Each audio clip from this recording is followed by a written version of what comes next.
안녕하세요. 저는 아이 셋을 혼자 키운 60대 억척 엄마입니다.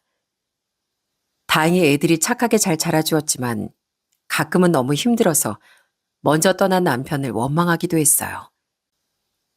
그래도 어려운 환경이었지만 아이들이 본인들 밥벌이도 하고 각자 가정을 꾸려 사는 걸 보면 그 세월이 헛되지만은 않았구나 싶습니다.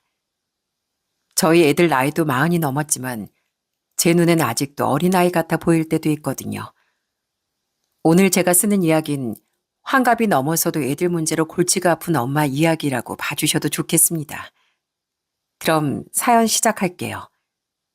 어릴 적 전 소위 부모 잘 만나 호강하고 살았던 케이스였습니다. 저희 아버지가 가구 사업을 굉장히 크게 하셔서 나름 좀 산다는 집에서 자랐거든요. 아버진 사업하시는 분답게 시원시원하고 통이 크신 분이었습니다. 아빠, 저 친구들이랑 강촌으로 놀러 가기로 했어요. 우리끼리 1,000원씩 모아서 기차 타고 놀러 가려고요. 도시락으로 김밥도 샀어요. 너희끼리 기차 여행을 가겠다고? 야, 혹시 모르니까 아빠가 조금 보태줄게. 놀러 가서 굶으면 큰일이지. 자, 이거 5,000원인데 친구들하고 재밌게 놀다 와라. 그때가 70년도였는데 자장면이 150원쯤 하던 시절이었어요.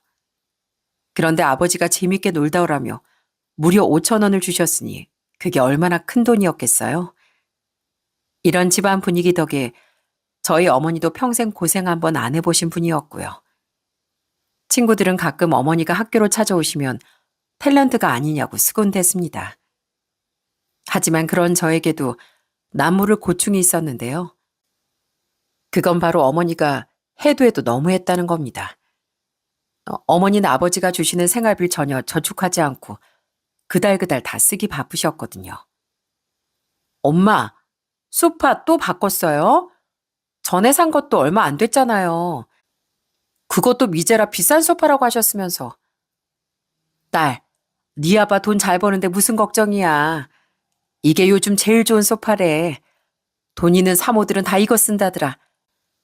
너도 그렇게 너무 궁상맞게 그러지 말고 이리 와서 앉아봐. 푹신푹신한 게 좋지? 아버지의 사업이 계속 승승장구했다면 어머닌 지금까지도 부잣집 사모님으로 사셨을지 모르겠네요. 하지만 불행하게도 제가 고등학생이던 무렵 아버지의 사업이 큰 위기를 맞았습니다. 아버진 이러다 진짜 문 닫겠다며 밤마다 술에 취해 잠드셨어요. 때문에 늘 고상하게 손에 물 한 방울 안 묻히던 어머닌 졸지에 내일 먹을 끼니까지 걱정할 정도가 되었죠. 여보, 미안해. 일단 지방에 후배 녀석이 추천해준 공장이 있어서 잠시 거기에 내려가 있으려고. 우리 애들 잘 좀 부탁해. 내가 상황 정리되는 대로 바로 올라올게. 나 혼자 대체 어떡하라고.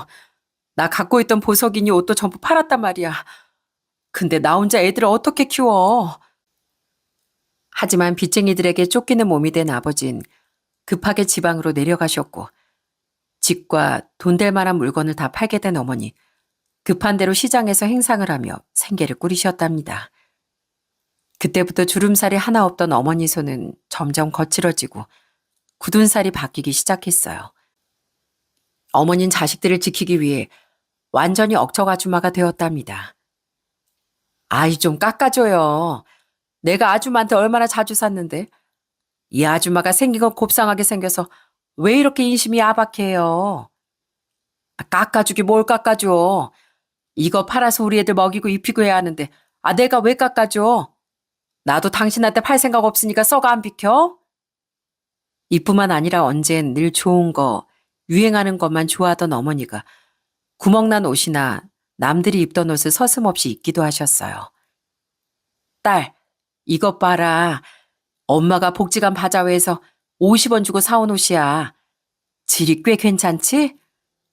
이렇게 옷감이 질긴 걸 입어야 오래오래 입는다니까. 저는 그 촌스러운 옷을 입고 좋아하시는 어머니를 보니 오히려 마음이 아팠습니다. 자식이 뭐라고 원래 가진 것을 다 버리고 저렇게 억척스럽게 사시는지요. 전 거칠어진 어머니의 손을 붙잡고 한참을 아무 말도 하지 못했습니다. 엄마, 내가 꼭 성공해서 엄마 다시 부잣집 사모님으로 살게 해드릴게요. 그게 언제가 될지 모르겠지만 엄마 고생 안 하시게 내가 꼭 효도할게요. 우리 정숙이가 이 엄마 고생하는 것 같아서 속상했구나. 엄만 괜찮아. 엄만 비싼 옷 좋은 집도 좋지만 우리 아들, 딸이 이렇게 엄마를 생각해 주는 것만으로도 다 보상받았어. 저는 180도 달라진 삶을 살면서도 여전히 자식 생각뿐인 엄마를 보며 한 가지 다짐했습니다. 저도 언젠가 엄마가 되면 어떤 환경이라도 아이들을 책임지는 멋진 엄마가 되겠다고요. 꼭 저희 어머니가 저희를 포기하지 않으셨던 것처럼요. 그렇게 부모님의 헌신 덕분에 무사히 성인이 된 전 대학엔 가지 못했고 식당 일을 하며 장녀로서 살림에 도움을 드렸습니다. 그때 제가 일하던 식당이 동네에서 맛집으로 유명한 식당이라 점심에 손님이 어마어마하게 몰렸어요. 3번 테이블에 뚝배기 3개다. 아까부터 오셨는데 얼른 갖다 드려. 네, 지금 나갑니다. 아까 소주 달라고 하신 것도 제가 같이 드릴게요. 그때 식당에 워낙 많은 손님이었기에 누가 누군지도 기억하지 못했지만 그래도 딱 한 사람이 눈에 계속 밟혔습니다. 점심때마다 혼자나 둘이 와 구석에서 조용히 밥을 먹던 손님이었어요. 제가 그 손님을 기억했던 건 유독 너무나 친절한 손님이었기 때문입니다.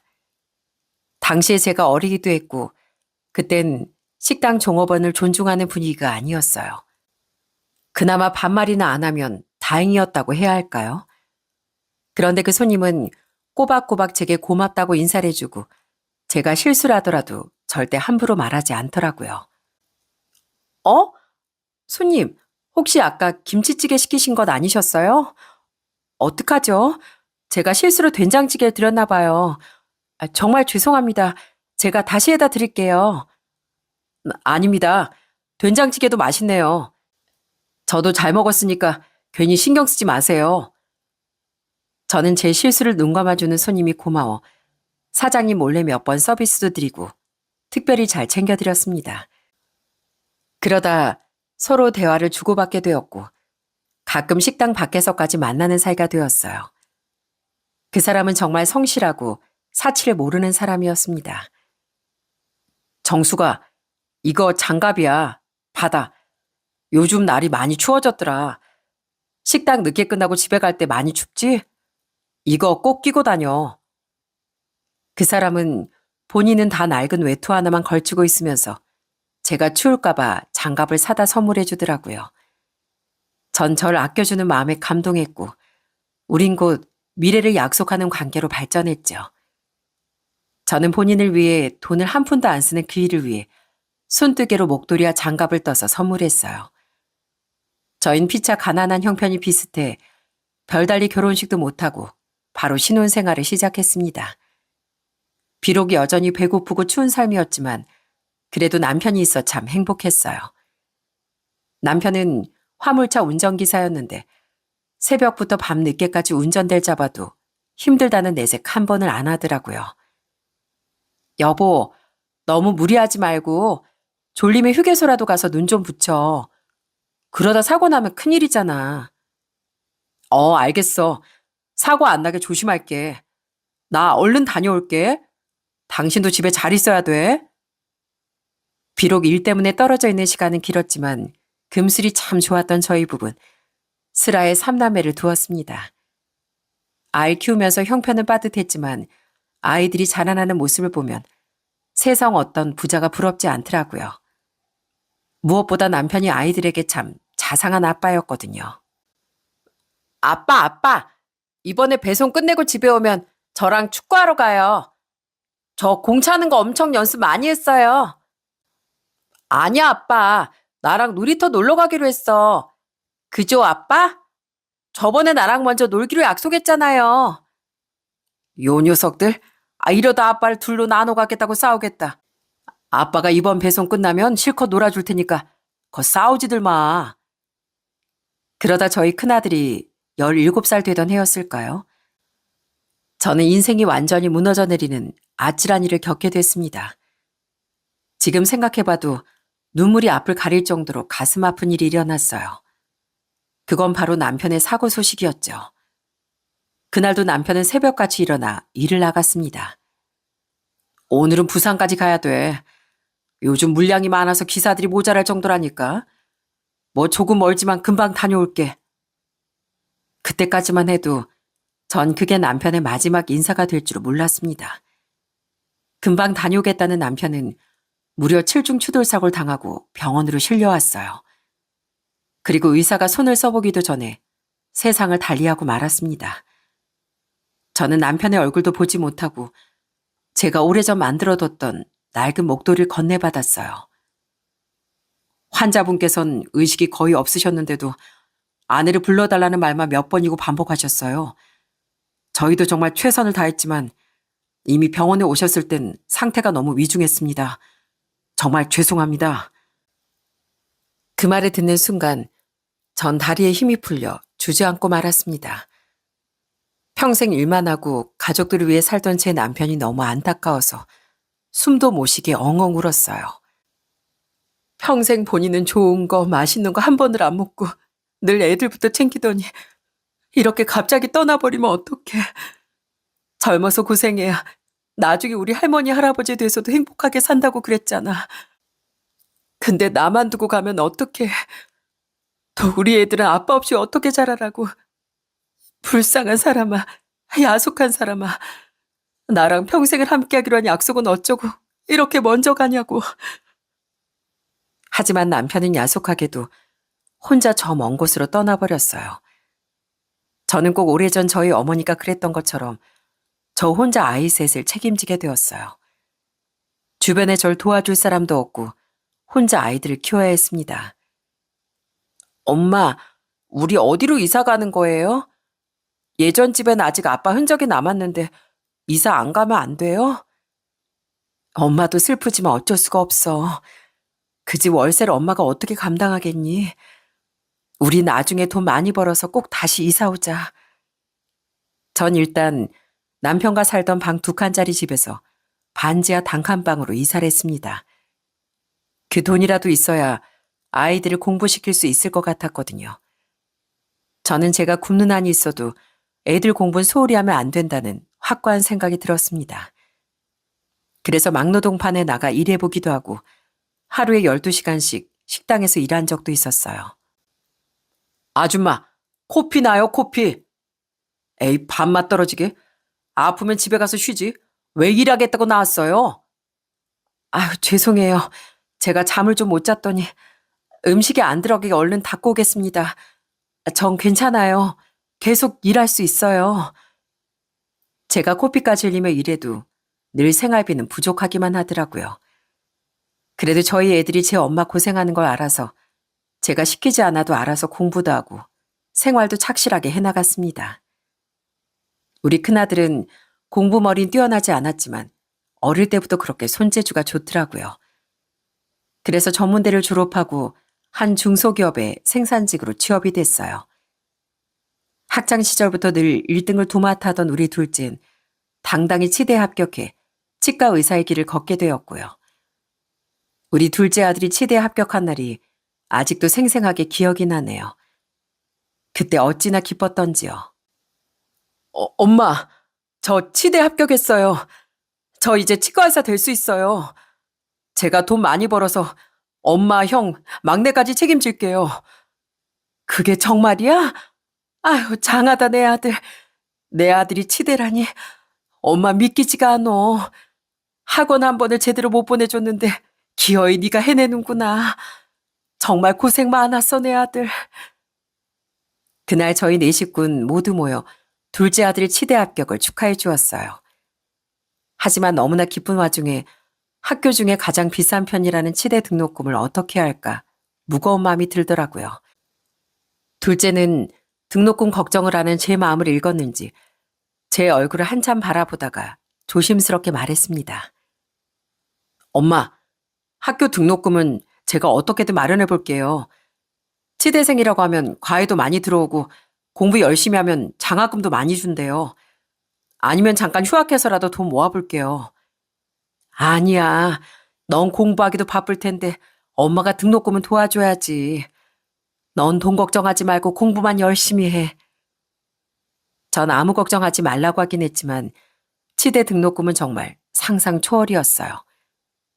결국엔 저 혼자 감당할 수가 없어 둘째 아들은 주경야독하며 등록금을 스스로 해결했습니다. 그러다 학교를 다 마치곤 큰 치과의 페이닥터로 취업하게 되고 그해 말엔 저희 막내딸도 공무원 시험에 합격했습니다. 전 어느새 멋진 사회인이 된 아이들에게 고마운 마음을 전했죠. 너희들이 이렇게 잘 자라준 것만 봐도 난 이제 밥 안 먹어도 배부르다. 가난한 집안 형편에 부족한 게 많았을 텐데 비뚤어지지 않고 각자 앞길을 찾아가줘서 정말 고맙다. 내 새끼들. 저희도 감사해요, 엄마. 엄마 혼자 자식 셋을 기르기까지 얼마나 고생이 많으셨어요. 앞으로는 저희가 엄마 잘 모실게요. 저희 애들은 각자 취업을 하고도 직장 생활에 잘 적응해 훌륭한 사회생활을 해나가더라고요. 그러다 제 큰아들이 35살쯤 결혼할 아가씨를 소개해줬어요. 저는 첫 며느리를 보는 거라 긴장하기도 하고 설레는 마음도 컸답니다. 안녕하세요, 어머님. 아, 어머님이라고 불러도 되죠? 저 오빠랑 결혼하고 싶어요. 허락해 주세요. 그럼. 당연히 허락해야지. 내가 반대할 이유가 뭐가 있겠니? 우리 앞으로 사이좋게 잘 지내보자. 제 큰며느린 표현이 아주 솔직하고 딱 전형적인 요즘 아가씨 같더라고요. 사돈댁을 만나보니 외동딸로 곱게만 키우셨다던데 그래서 그런지 약간은 자기 중심적으로 질투심도 많았어요. 저희 큰애가 결혼하고 2년 뒤 둘째도 결혼을 했는데 둘째 며느리가 들어오자 큰며느리의 질투심이 활활 타오르더군요. 제 둘째 며느린 대기업에 다니는 직장인이었는데 교육자 집안에서 아주 잘 자라 배려심 깊고 다정한 편이었습니다. 동서. 동서가 아무리 좋은 직장 다녀도 내가 이 집안의 맏며느리인 거 알지? 그러면 동서가 알아서 깍듯하게 모셔야 하는 거야. 네, 그럼요, 형님. 앞으로 저 많이 가르쳐 주세요.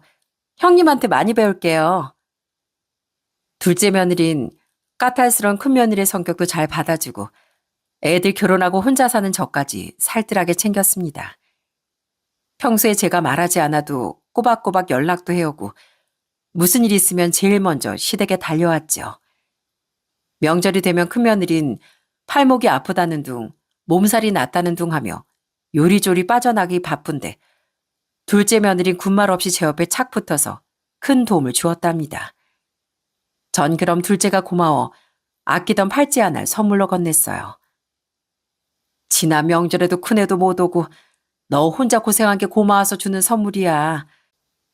이거 예전에 금값이 저렴할 때 사둔 금팔찌인데 요즘 금값이 많이 올랐다더라.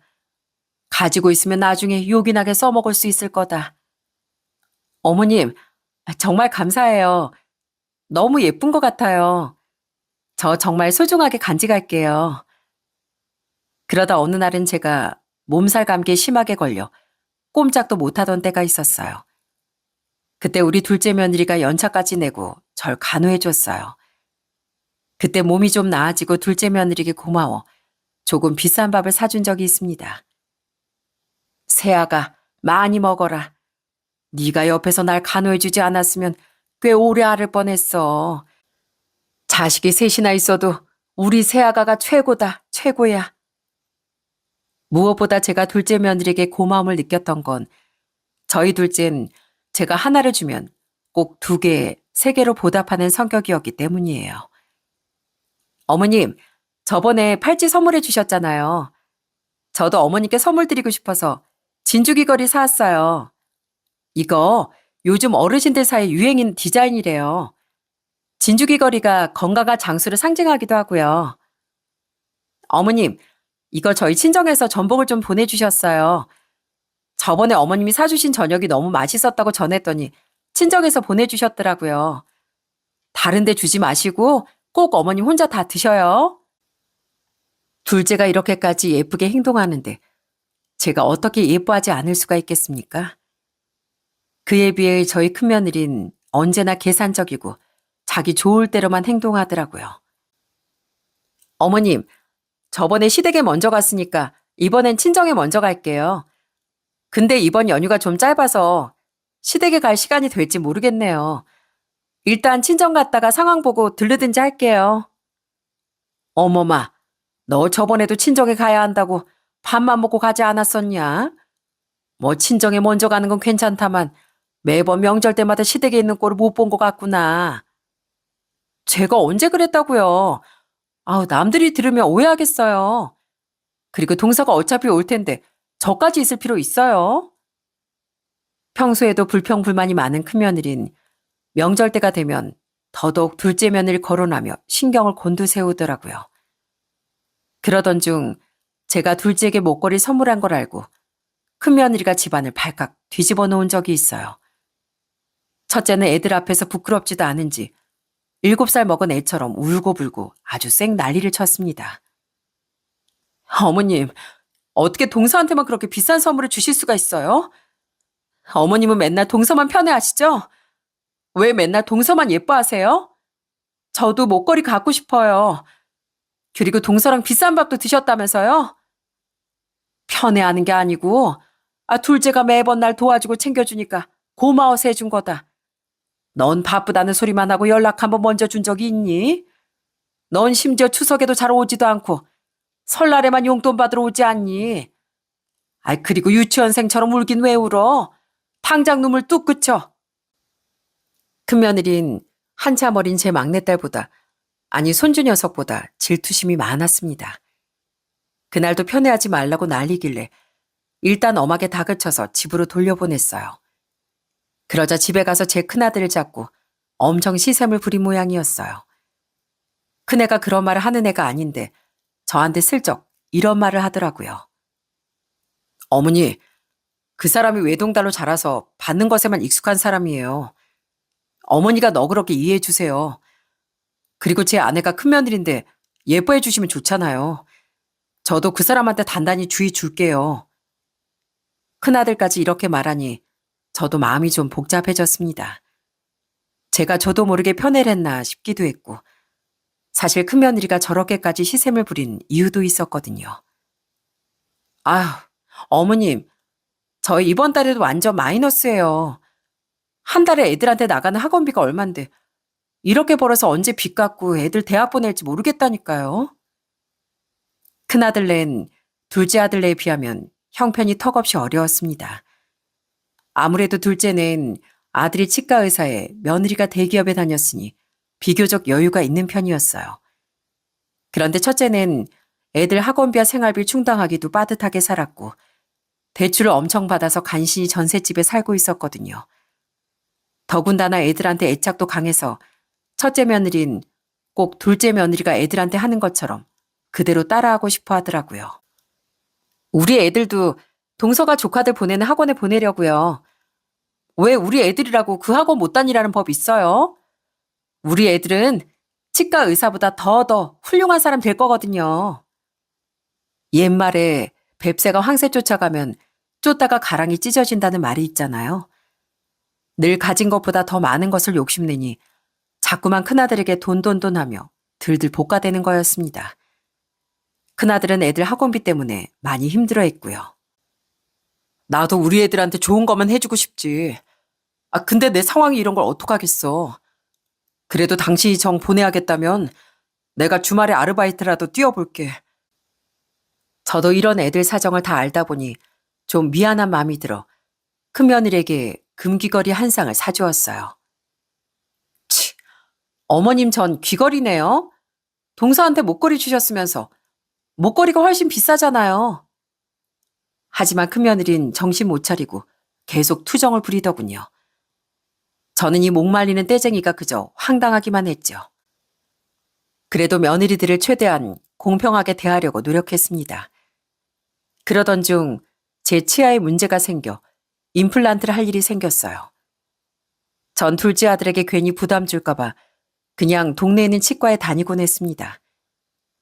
그런데 임플란트 비용이 생각했던 것보다 훨씬 비싸더군요. 아무래도 제가 나이가 있다 보니 뼈가 약해져서 수술도 더 까다롭다고 했어요. 환자분은 잇몸뼈 이식도 같이 해야 돼서 비용이 조금 더 들 겁니다. 저도 어느 정도 가곤 했지만 그래도 예상보다 훨씬 비싼 금액이라 몇 날 며칠이고 고민이 되더라고요.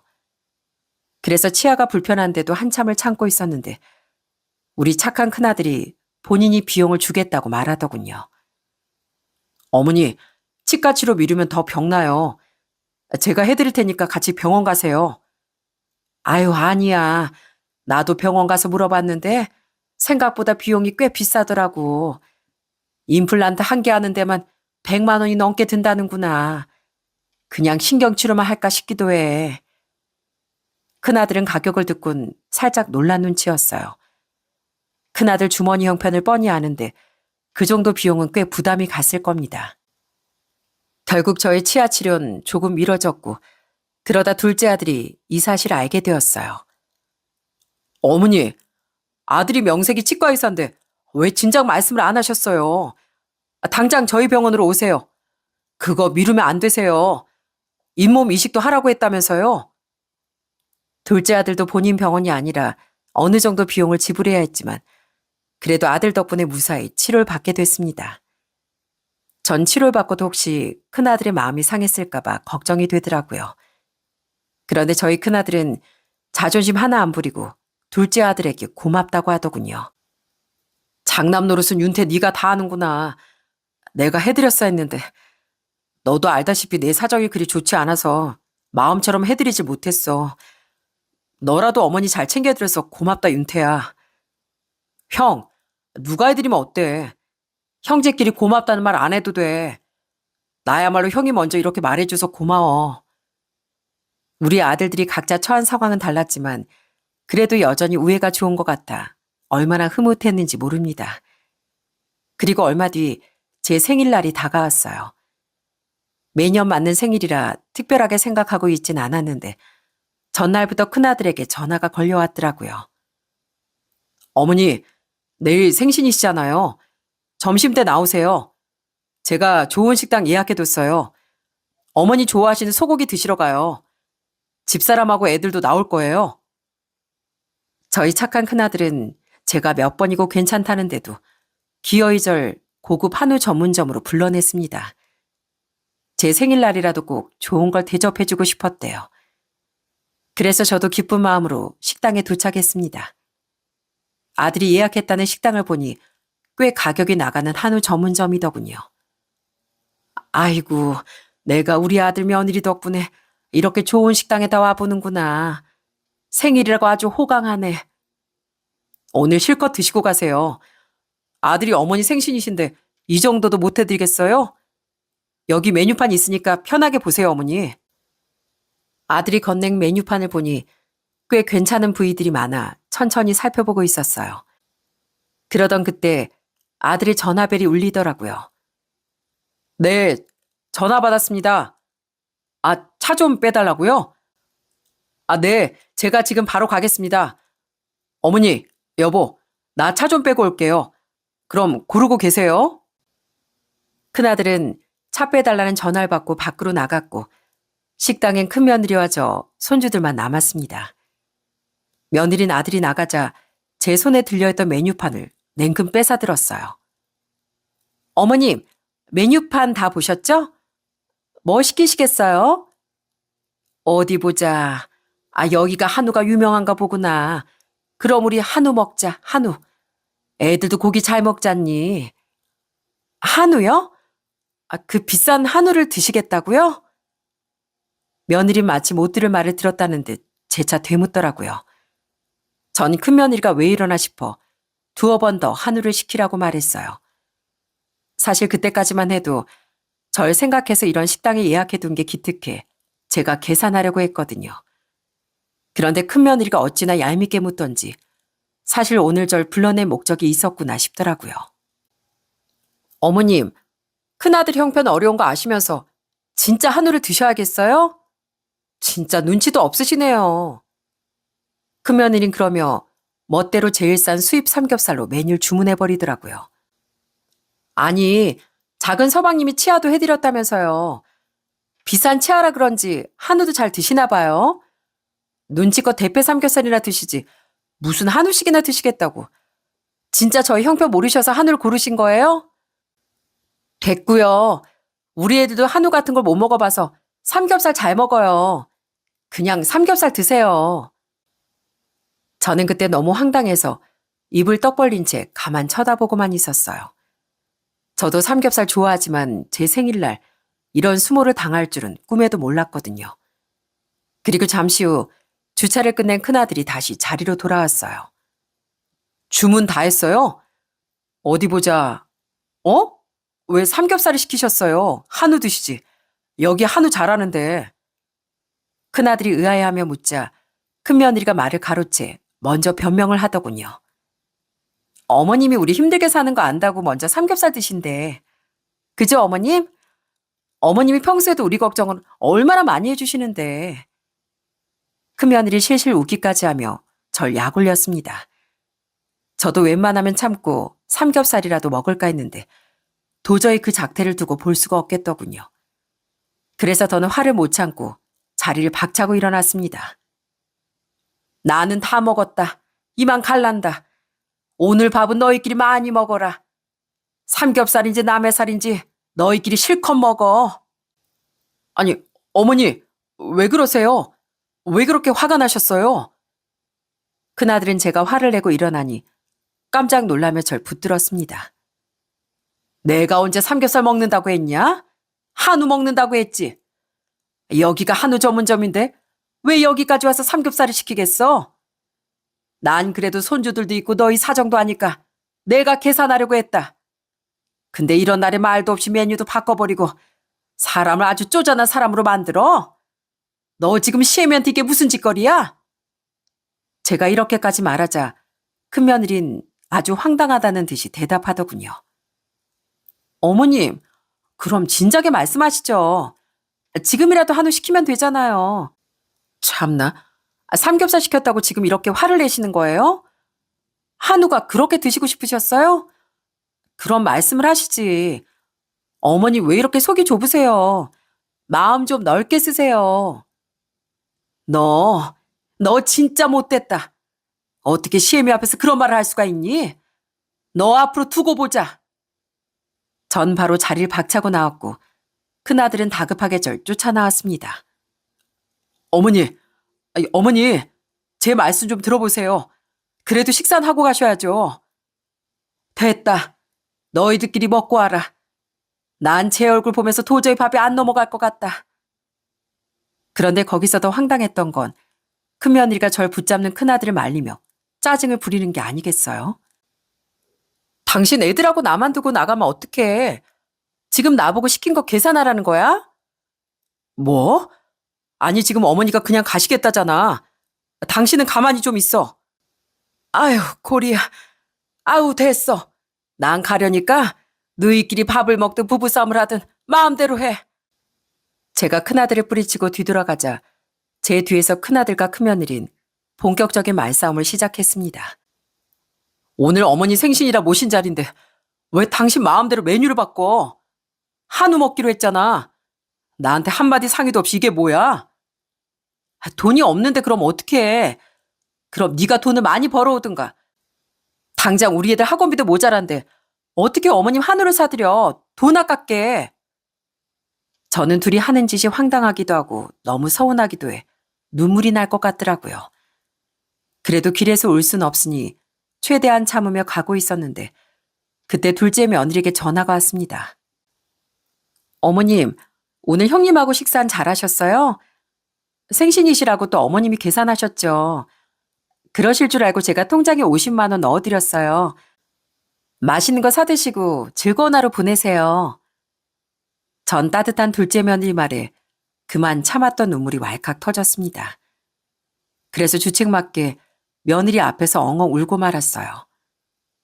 어머님, 지금 우시는 거예요? 왜 우세요? 무슨 일 있으셨어요? 제가 당장 어머님 계신 곳으로 갈게요.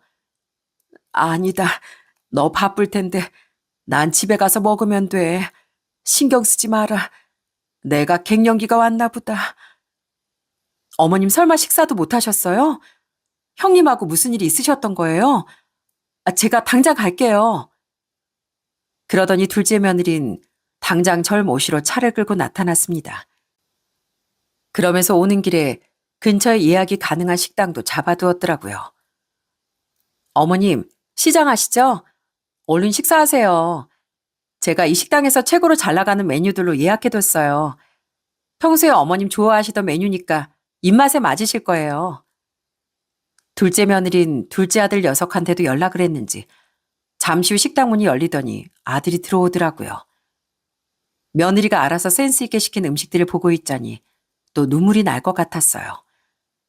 전 이때까지 애들 잘 되라고 힘든 것도 모르고 열심히 키워왔는데 큰 며느리가 저에게 그렇게 말한 게 너무 서운하고 큰 상처였거든요. 제가 계속 우니까 둘째 애도 많이 놀란 것 같아 좀 전에 있었던 상황을 얘기해 주었어요. 그러자 둘째 아들은 크게 분노하며 당장 형수를 찾아가겠다고 난리였습니다. 형수가 진짜 그랬다고요? 와, 진짜 너무하네. 어떻게 어머니를 앞에 두고 그렇게 얘기할 수가 있어요? 그거 한우 얼마나 된다고. 그리고 분명 어머니가 계산하겠다고 나서실 게 뻔한데 그런 모욕을 줬단 말이에요? 내가 그래도 없는 형편이지만 너희 삼남매를 얼마나 열심히 키웠는데 생일날 이런 취급이나 받고 서러워서 살 수가 없다. 둘째 아들은 계속 화를 참지 못하더니 기어이 큰아들에게 전화를 걸었습니다. 큰아들은 저희가 있는 위치를 듣자마자 손살같이 찾아왔어요. 어머니, 정말 죄송해요. 이게 다 제가 못나서 그래요. 집사람이 애들 학원비에 생활비까지 쪼들려서 마음이 많이 궁색해졌어요. 저희 대출금까지 있어서 더 그랬나 봐요. 다 제가 능력이 없는 탓이에요. 제가 지금까지 말은 안 했지만 사실 전부터 큰아들이 전세 대출금 때문에 고생하는 걸 알고 2억 정도 도와줄 생각이 있었어요. 큰아들도 이걸 알고 눈물까지 글썽이며 고마워했고요. 어머니, 제가 얼른 돈 벌어서 그 돈 다 갚을게요. 정말 감사해요. 집사람도 엄청 좋아할 거예요. 그동안 큰아들 내외가 전셋집을 매번 옮겨 다니는 걸 너무 힘들어하기도 했고 안 그래도 6달만 있으면 또 집을 옮겨야 하는 처지였거든요. 큰아들한테 물어보니까 지금 사는 전셋집에 집주인이 들어온다고 해서 어쩔 수 없이 나가야 하는 상황이라고 하더라고요. 그래서 저도 제 노후 자금을 다 털어서 2억을 주겠다고 한 거였습니다. 하지만 이런 모욕과 수모를 당한 마당에 그 돈을 줄 생각이 싹 사라졌어요. 미안하지만 너희 주겠다고 한 2억은 안 되겠다. 아니, 도저히 못 줘. 큰며느리 그것은 정신 좀 차려야 돼. 내가 어떤 돈을 너희한테 주겠다고 한 줄 몰라? 네 엄마가 얼마나 힘들게 번 돈인데. 알아요, 그 돈. 어머니, 그건 노후자금이잖아요. 전 안 그래도 안 받으려고 했어요. 아직 집사람한테 얘기도 안 했고요. 큰아들은 그래도 내심 서운했을 텐데 아까 잘못한 것 때문에 오히려 괜찮다며 어머니 노후자금으로 쓰라고 말하더군요. 저도 큰아들만 생각하면 짠한 마음이 들었지만 그래도 큰며느리를 제대로 가르치려면 마음을 굳게 먹어야 했어요. 그렇게 2억은 완전히 없던 일로 하고 큰며느리가 어떻게 며칠간 나올지 두고 보고 있었어요. 그러다 큰며느리가 아들에게 얘기를 다 들었는지 아주 180도 다른 태도를 보이며 제게 연락을 해왔더라고요. 어머님, 저번에 저 때문에 많이 속상하셨죠. 제가 죄송해요. 그땐 다시는 안 볼 것처럼 막말하더니 이제 와서 왜 전화했니? 어머님 오해하시면 안 돼요. 그날 사실 어머님 서프라이즈 해드리려고 그랬던 거예요. 삼겹살 시키는 척하면서 한우 시키려고 했다고요. 진짜예요. 저 다시 주문하려고 했는데 어머님이 가버리셔서 진짜 당황했어요. 큰며느린 정말 뻔뻔하게 눈에 빤히 보이는 거짓말을 해대더라고요. 어머님 그리고 제가 그이한테 얘기 들었는데 저희 전세 사는 거 안쓰럽다고 집 사는데 돈 보태주시려고 했다면서요. 그것도 2억이나요. 그래, 그랬지. 근데 생각해보니까 겨우 한우도 마음대로 못 사먹는 시애미가 무슨 돈이 있어서 너희한테 그 큰 돈을 주겠니? 그 일은 없던 걸 하기로 했다. 네? 어머님, 제 말 좀 한 번만 들어주세요. 저희 힘든 거 아시잖아요. 제발 그 돈 주시면 안 돼요? 저희 이사 다니는 것도 너무 힘들고 2억이면 그동안 빚진 것도 해결할 수 있어요. 그래도 그 일가 장남인데 어머님이 도와주셔야죠. 너 정말 뻔뻔하구나. 네가 나한테 한 행동을 돌아봐라. 넌 어떻게 손주들 앞에서 날 그 망신을 줘놓고 이제 와서 돈 달라는 소리를 해? 너흰 고생 좀 더 해봐야 돼. 그 며느린 발등에 불이라도 떨어졌는지 애걸복걸하며 매달렸습니다. 어머님, 정말 제가 왜 그랬는지 모르시겠어요? 서방님이나 동선 잘 먹고 잘 사는데 저희만 거지같이 살고 있잖아요. 그런데 어머님이 동서만 예뻐하시니까 저도 질투가 나서 그랬다고요. 제가 어떻게 하면 될까요? 어머님 앞에서 무릎이라도 꿇고 빌까요? 너는 그 태도가 문제야. 넌 네가 필요할 때만 찾는 사람이 부모냐? 내가 돈 준다는 소리 아니었으면 네가 이렇게 나한테 전화라도 했겠어? 또 그 마음에도 없는 입 바른 소리 할 거면 전화 끊자. 전 그대로 전화를 끊어버렸습니다. 큰며느린 그 뒤로도 수단과 방법을 가리지 않고 돈을 받아내려고 입안에 혀처럼 굴었어요. 물론 전 눈 하나 깜짝 안 했지만요. 어머님, 오늘 제가 음식도 하고 설거지까지 다 하고 갈게요. 어머님은 그냥 편히 쉬고 계세요. 어머님, 이번에 김장할 때 100포기 할까요? 아님 200포기 할까요? 제가 다 할게요. 저 맏며느리잖아요. 참, 너 힘들다고 생전 오지도 않더니 이제 와서 무슨 일이냐? 어머님, 제가 언제요? 저 마음만 항상 어머님을 돕고 싶었어요. 그냥 상황이 안 됐던 거죠. 큰며느린 그 뒤로도 몇 번이나 먼저 저희 집에 찾아와 하지도 못하는 요리를 하고 절 졸졸 따라다니며 수발을 들더라고요. 하지만 그것도 얼마 안 지나 연락을 뚝 끊고 코빼기도 보이지 않았어요. 선태야, 큰애는 요즘 왜 또 보이질 않냐? 뭐 이제 큰며느리 노릇 잘하겠다고 하더니 그새 또 마음이 변한 거야? 어머님, 사실 그게요. 저 사실 그 사람한테 헤어지자고 했어요. 저는 큰아들의 말을 듣고 깜짝 놀랐습니다. 큰아들 내가 돈 때문에 종종 싸우긴 했어도 그래도 사이가 좋은 편이었거든요. 무엇보다 큰며느리가 저희 아들을 정말 좋아했고요.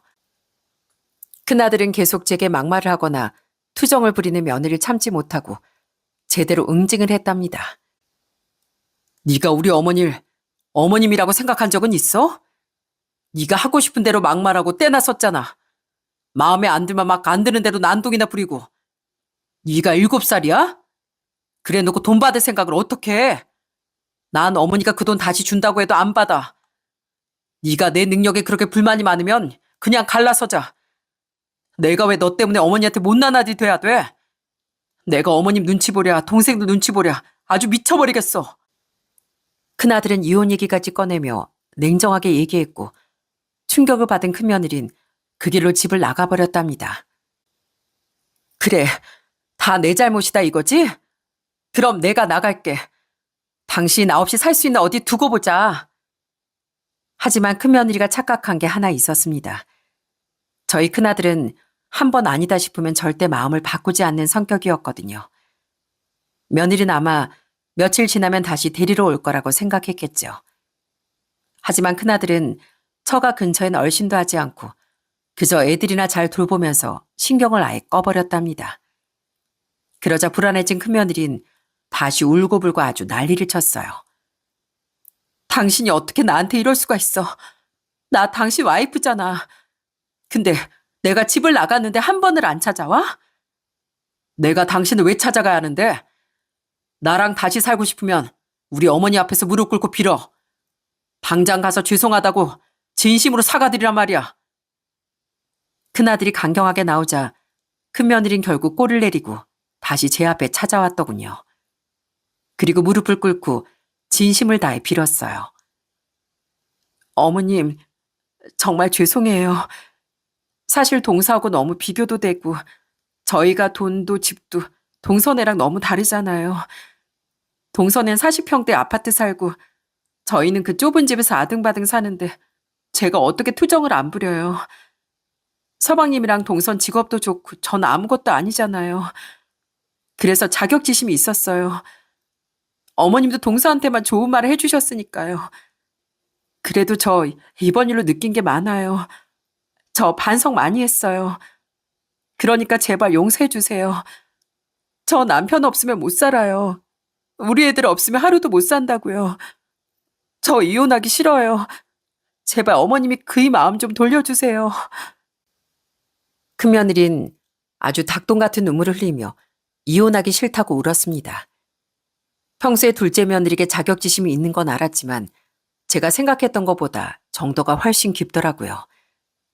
그저 성격차에서 비롯된 질투쯤으로만 여겼는데 큰며느리 마음속엔 오랫동안 서운함과 불안감이 쌓여있던 겁니다. 일단 일어나라. 애들도 있는데 엄마가 돼서 이러는 거 아니다.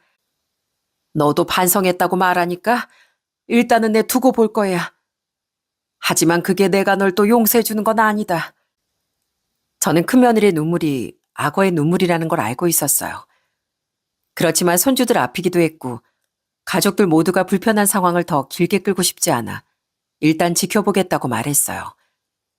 하지만 이역은 끝까지 해주지 않았습니다.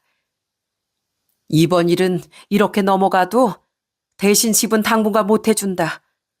너의 힘으로 좀 아껴 쓰고 능력껏 살아라. 능력껏. 알았지? 알겠습니다, 어머님. 그래도 혹시 마음이 바뀌시면... 아니다. 제가 어머님 마음 바뀌실 정도로 완전히 바뀐 모습 보여드릴게요. 요즘 저희 큰며느린 제게 잘 보이려고 어찌나 노력 중인지 모릅니다. 요즘 하는 행동만 보면 세상에 이런 며느리가 또 어딨나 싶더라고요. 어머님, 저 왔어요. 동서는 천천히 오라고 하세요. 그동안 제가 도와드리지도 못했는데 이젠 제 역할을 해야죠. 우선 저 밥부터 안 칠까요? 됐어. 밥은 내가 다 했으니 너도 좀 쉬고 있어라. 아니에요. 제가 쉬긴 뭘 쉬어요. 어머님 지금 제 걱정해 주시는 거 맞죠? 그런 거죠? 그래도 아직은 예전 버릇을 못 버려서 좀 철딱서니가 없긴 합니다. 그래도 이 정도로 바뀐 걸 귀엽게 봐주려고 해요. 미우나 고우나 제 며느리니까요. 큰며느리는 얼마 전부터 직장에도 다니고 있답니다. 지금까지 큰아들만 들들 볶으며 돈 타령을 했는데 이제 애들도 조금 커서 본인도 일해보겠다고 나섰더라고요. 저 사실 직장에서도 맨날 욕먹어요. 공주병이라나 뭐라나. 그래도 저 끄떡 없어요. 저도 돈을 벌어야 우리 애들 맛있는 것도 사 먹이고 학원도 계속 보낼 수 있잖아요. 이제야 네가 진짜 엄마 같아 보이는구나. 그래, 원래 엄마란 존재가 그런 거야. 죽을 것 같이 힘들다가도 애들 생각만 하면 벌떡 일어나지는 게 바로 엄마야. 저도 짧지 않은 인생을 살아보니 결국 세상에서 가장 값진 건 돈도 명예도 아닌 것 같습니다. 힘들 때 절 버티게 해준 것도 가족이었고 서로 상처를 주고 갈등이 있었을 때도 결국 다시 손을 잡게 만드는 것도 가족이었으니까요. 살다 보면 억울할 때도 많고 왜 나만 이리 고생하나 싶은 순간도 있잖아요. 지금 돌이켜보면 그 모든 시간들이 다 제 곁에 있는 사람들을 더욱 소중하게 생각하게 만든 것 같습니다. 그것이야말로 나이 들어서 배운 진짜 인생 공부가 아닐까 싶네요. 요즘 아침 저녁으로 바람이 부쩍 쌀쌀해졌는데 다들 감기 안 걸리시게 건강 잘 살피셨으면 좋겠습니다. 끝까지 제 이야기 들어주셔서 진심으로 감사드려요.